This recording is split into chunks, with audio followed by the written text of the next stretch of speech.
So I'd written a talk for you this morning. Actually, what I really felt God was asking me to talk about was the idea of, rest. Obviously, the Sabbath is part of that, but just specifically rest and how that looks for us where we're at now. So I stand before you a self-confessed doer or a non-rester. Now, I'm not going to look at John as I say this because he'll be nodding away. But I'm terrible at resting and have been for a very, very long time. So towards the end of last year, I had self-referred for a bit of CBT counselling. I love a bit of counselling. And I wanted to work through something particular that was going on. But what happened over the first few weeks, whilst I was working through stuff with my counsellor, we actually recognised, when we peeled back a few layers, that a large part of the issues that I have, a massive root of what was going on for me, was the fact that I find it hard to not do. I find it really hard to stop, to take a break, to say no. Now, what does that look like for me? Well, little to no rest in me can look like being tired, grumpy, fatigued, maybe short-tempered and emotional. I can't stay present very well. I find I think a lot about the past. I get bogged down with things about the future. I work in a mental health setting, so I'm trained to be an occupational therapist, and we are seeing more and more people coming into our service who are burnt out, whether that's physically, emotionally, or spiritually. And I think a lot of that, that surface, under the surface with those people, is when there's a sense of despair, failure, anxiety, depression, and it can contribute to chronic stress and low productivity. So, what does the Bible say about rest? So, as we've seen in the video, we've seen about how God rested on the seventh day after He created the earth. He'd finished what He'd done, He blessed it, and He made it holy. So, I question, why did God rest? Did He get tired from all that creating? I know I would get tired if I just created the earth, but I'm not God. No, God doesn't get tired. So why did He actually choose to rest? Now, I think what He was doing in that moment was savouring His creation. After every day, He would say, that is good. And after the sixth day, He would say, that is very good. He's enjoying the works of His hands, which is pretty incredible if you consider that God is timeless. So everything that has happened and everything that is to happen, He knows, yet He was intentionally present in that moment. So He was showing us what rest looks like. So rest isn't another activity that we need to do, because the last thing those of us that are tired need to hear is that we have to do another thing, which is called rest. Now, I think what the rest God talks about is, I'm going to compare it to like a posture, an orienteering of, I can never say that, orienteering of our spirit. So the definition of posture is a position in which someone holds their body when standing or sitting, or it's about adopting a particular attitude or pose. So a physical example could be if, physical posture, I'm about to catch a ball, so it's really important where my feet are. So you have to be ready with your feet in the right position, facing the right direction, with your hands out ready to catch the ball. Yay! Okay. So, the physical posture. So our spiritual posture is also really important. It impacts our health and ability to do things in the Spirit. So whether that's hearing God's voice, whether it's serving or ministering to others, it may be that God wants to bless us, but like that ball, if He's throwing a blessing our way, if we're in the wrong spiritual posture, we might miss it. Okay, I did. So, being in the wrong spiritual posture can prevent us from doing these things well, or doing them well. And sometimes, like I think we often do, we try to do this in our own strength, which is the wrong posture. We get tired and we miss things. So, when we're thinking about rest as a posture, we see in Psalms 46:10, it says, "Be still and know that I am God." So be still. It's like a spiritual posture. "Abide in me and I will abide in you," John 15:4. That's being positioned, being hidden in Jesus and Him covering us in the Father's love. That's a spiritual posture. So if rest is a posture, then what does that actually look like for us? So it's always good to think about where else we see a theme in the Bible. So where have I seen this concept of God's rest? So it did touch on it in the video, but I'm going to look particularly at Hebrews 3, 7 to 11. I'll just quickly read that. So as the Holy Spirit says, today, if you hear his voice, do not harden your hearts as you did in the rebellion. During the time of testing in the wilderness, where your ancestors tested and tried me, though for 40 years they saw what I did, that is why I was angry with that generation. I said, their hearts are always going astray, and they have not known my ways. So I declared an oath in my anger, they shall never enter my rest.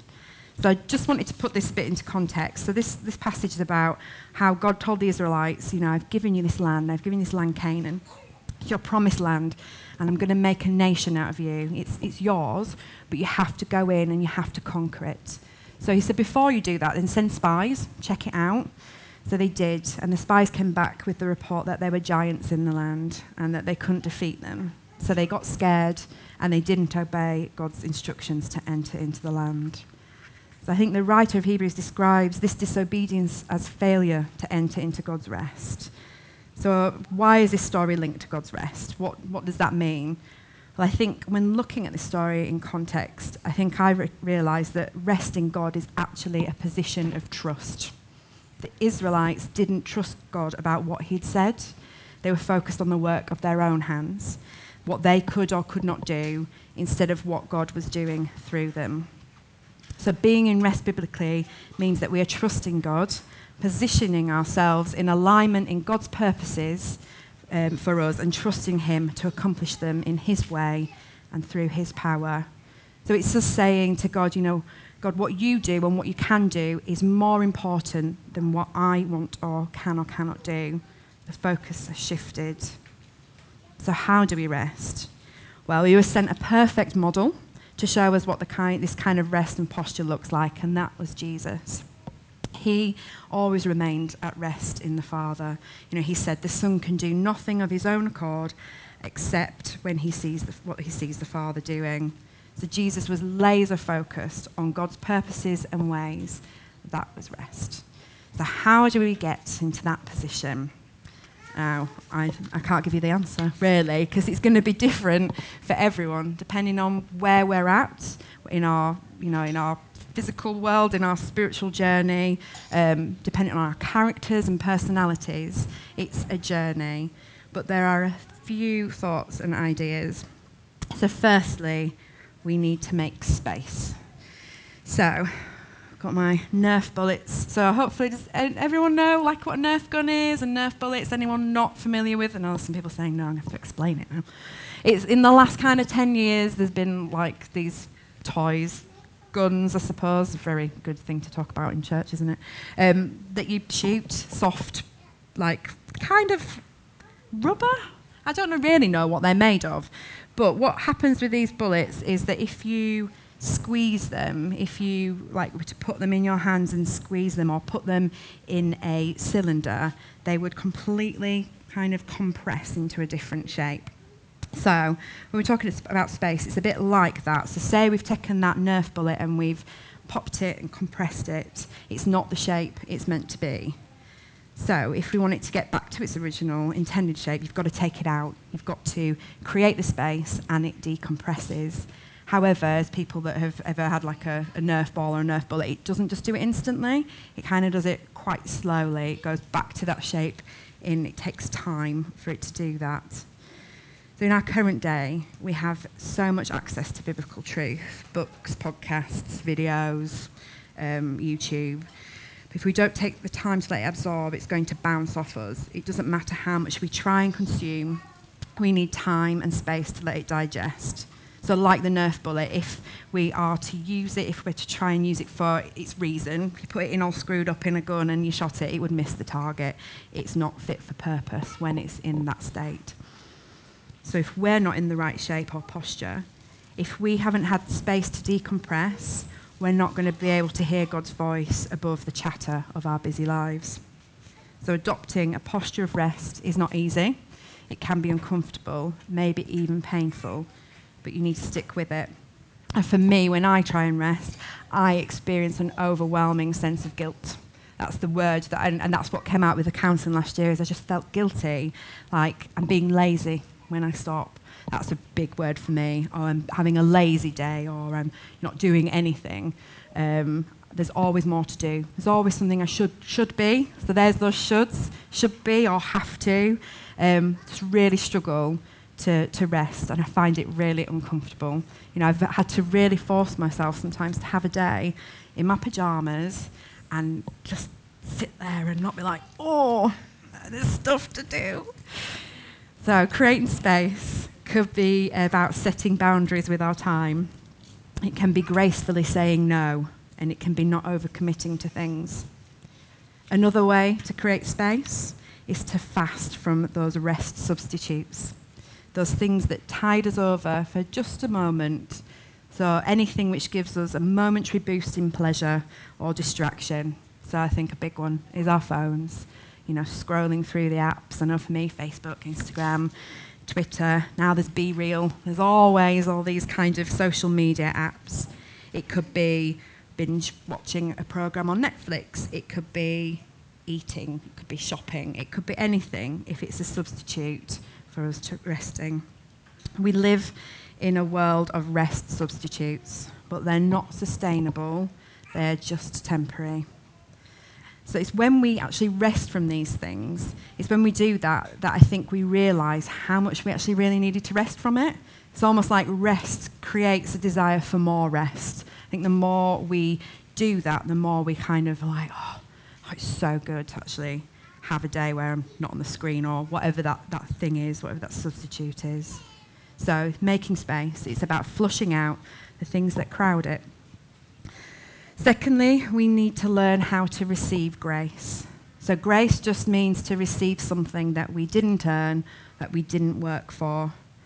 And it's really important, I think, that we savour and receive what God has given us, to be able to really appreciate it, just like he did when he created the world. It is good.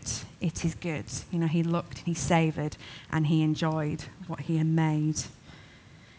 I think in our Western world there is an expectation for us to be performance orientated, and for those performance orientated types to earn favour. I know that's a big one for me. So we actually need to be really intentional about deviating from that. We need rest from the anxiety and strain of our overwork. We need rest from having to justify ourselves in a world where importance is put in how much money we make or the status and reputation we think we must have. So how can you start to maybe break that performance mindset? I think one area is to learn to appreciate the things that we didn't create, or the things that we have no control over. I think it's so easy, isn't it, to see, I like that because I did really well at it, or, we take pride in those things that we have created. But it's actually about being present and recognising what we haven't created and being thankful for it. So in my role as occupational therapist, one of the things that we promote quite to a lot of our clients is something called mindfulness. So mindfulness, the definition is just the state of being conscious or aware of something. So it's very much, we kind of promote from that sense of you're just being present in the now. It's trying to not be bogged down with the past or worried about the future. It's that intentional being in that moment. So for me, I love a bit of active mindfulness. So I love a mindful walk.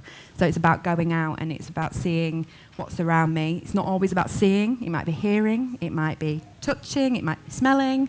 It's just very much about being aware of what is there in the present, whether that's a beautiful sunset, if it's on the beach and it's the waves crashing in.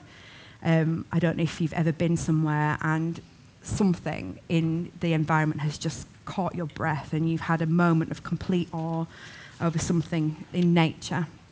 You didn't create it, but you can appreciate it. So it's when we take time to savour the now, to be in the present, to not do things in our own strength, that we recognise how much we really need it. So again, it's that whole being in that place, by being aware of the present, when we're in that, we kind of want more of it. So when you do these two things, when we make space or we learn how to receive grace, it can enable the Lord to nudge us into a place of rest. Now, what Jesus doesn't want is for us to sit here this morning and feel guilty if we are feeling restless, or if you're hearing this and you go, yeah, me too, I just really struggle to stop. I really struggle to not do. You're in good company. He doesn't want us to be in that place of feeling bad or feeling guilt. But he does want us to receive the rest that is available for the taking. So as it said in the video, there was Matthew 11:28-30. Come to me, all who labour and are heavy laden, and I will give you rest.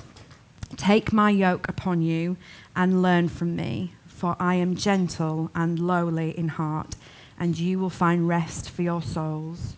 For my yoke is easy and my burden is light. You know, Jesus is saying, I am gentle.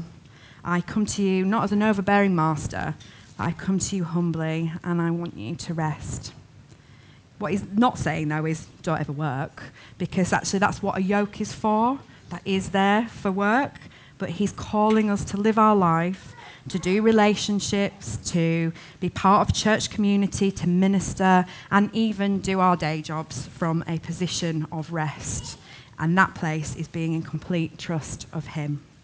I just felt when I was preparing this that I wanted just to create a bit of space for response, because actually what a perfect opportunity to just have a little bit of time. A word that resonated with me is the word permission. That maybe God is saying that some people here might feel that they need permission to rest. I think a lot of us are potentially physically and spiritually exhausted, but Jesus wants rest for us, and he comes to us humble and gives us permission to truly rest in him. So if you're sat here this morning and you feel restless and you want to experience that rest, you have permission. He says, come to me, all who are weary, and I will give you rest.